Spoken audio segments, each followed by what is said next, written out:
Welcome to Krishna TV. We're hanging out with the Word Alive. So, rumor has it says that you guys are planning to release an EP this year.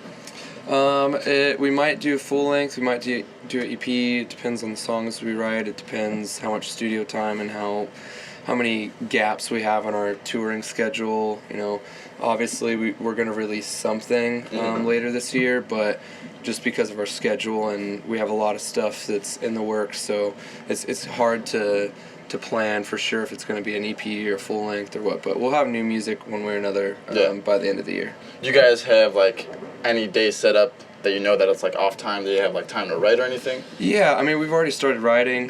We were home for 2 months before this tour, and we're home for a month and a half after this tour. So we're going to really utilize that time a lot. But we've always been a band since we started touring that writes most of our songs on the road.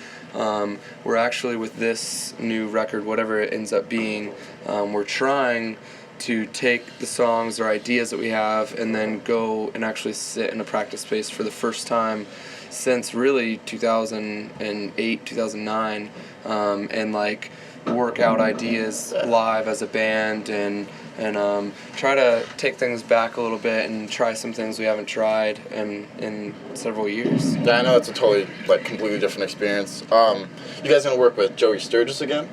I'm not sure what our plan is.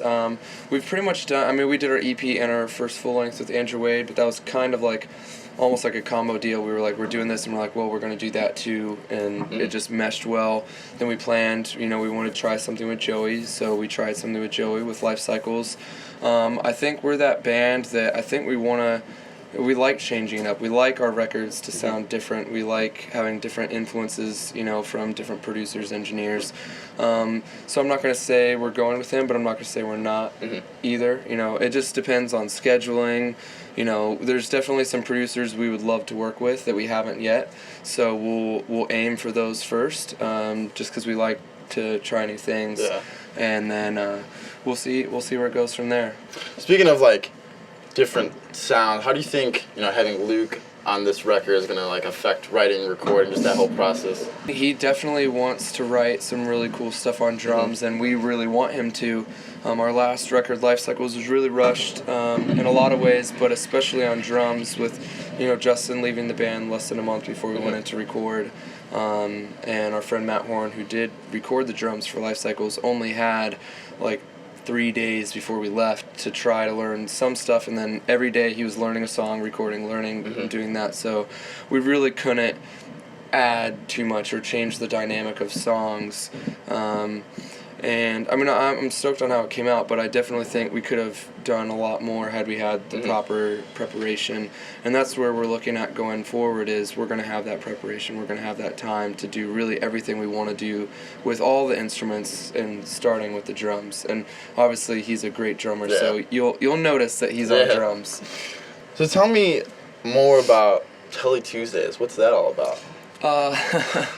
I started a few weeks ago. I mean, I've actually did it once upon a time, like a few years ago on Twitter, but it's just like an opportunity for me to, I mean, obviously I can't sit down with all my fans, and I can't, you know, hang out in different countries that we've never been. So it's kind of an opportunity to, each week I choose like a different theme or something different that's interactive between me and our fans. You know, one week I was like, pick your favorite lyric and why.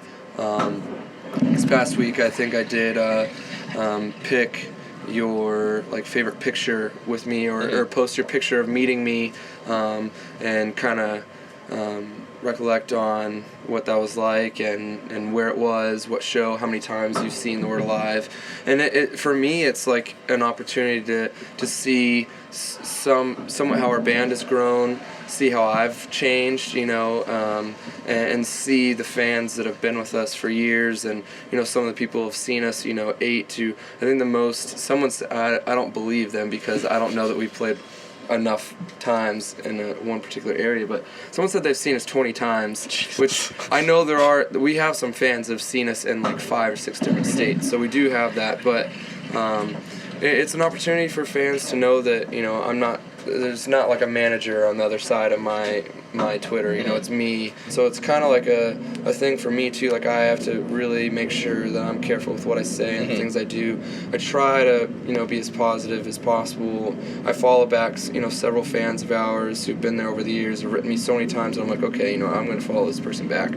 And if I see them writing something negative, you know, I can call them out. And I try to use Twitter as a way to help people focus on the fact that it's so easy to be negative with social networking, but it gets you nowhere, and it's really like something that you're probably going to be embarrassed by later on. I've done it before. I was that guy who used to post like every bad day, every dramatic thing that was going on in my life, and it's like nobody wants to hear that, you know. People, and not that everything's all, you know, sunshine and roses and all that, but I think when you set a positive, you know, attitude in your life and you stick to it, it's contagious. And I think that it's something that, you know, these kids see me trying to be positive, and I hope that it inspires them to try to do the same thing.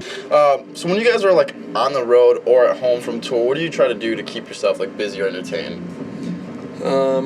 I mean, it changes. If I'm at home, I go out a lot with my girlfriend and our friends, and we try to hang out. I'll have movie nights with her, or we'll double up. And I live in LA. The rest of the guys live in Phoenix, but I live in LA, which is like the hub of so many of our tour friends. So many friends live there and live near me, so it's really cool that I get to see them or see our label management booking. Everyone's right there, and that's why I live there. And so I do that. I'm super busy when I'm home, but I can also relax and just stay on the couch if I want to. On tour, it's a little different. It's a different kind of busy.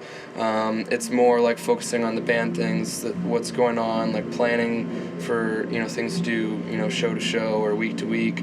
I mean, at home and on tour, like today I went to the gym. Kellen from Memphis, me and him go to the gym 4 times a week on this tour, and I do it at home too, and it's something that I love doing, and so I try to, you know, put in as much time as I can into that, and then after that it's do things like this, interviews, and then, you know, you prepare for the show, stretch, warm up, you perform. I hang out at the merch table like at least 30 minutes to an hour and a half some days, every day, and then it's hang out with our friends on the tour, go to bed, watch a movie, read a book, do it all again the next day. It's a lot of stuff, man. If you could choose one instrument to learn, like that you never did, or switch roles with someone in your band, what would you do? I can play a little piano enough that I can make it sound like I think I know what I'm doing, but I really don't. But I wish I could like fluently just sit down and write songs or learn songs on piano. I love the piano. It's my favorite instrument. I was not expecting that. I was expecting like drums or something. That's awesome that you said piano. If I could beat the drums and it sound cool, obviously that'd be great. But I think for me, being a singer too, like I'm more inclined to be connected with something that has melody. Yeah. So, but I do, you know, on those pissed off days, there's days I wish I were a drummer. If you could collaborate with one artist from a different genre, who do you think it would be? Lana Del Rey, maybe. Or her, or Adele, or Ellie Goulding. A girl that just has like an awesome voice. I really like when guys and girls do duets, at least when it sounds just, I don't know, almost like it was meant to be or something. But something like that I would love to do one day. Dude, if you did Adele. I mean, if I did Adele, that would mean that I was set for life if I was even in her presence. So I don't know if that'll ever happen, but we'll hope and pray. I will, yeah. All right, man. Well, to close off, do you have anything else to say to your fans? Just thank you so much for supporting us, and we're going to keep going throughout this year. We just announced today, actually, direct support in UK with Sleeping with Sirens, and we're on the Slam Dunk Festival again. So all of our fans, whether you're US or overseas, thank you so much for supporting us, and we'll see you this year. Cool. Thanks for watching Persona TV. We're hanging out with The Word Alive.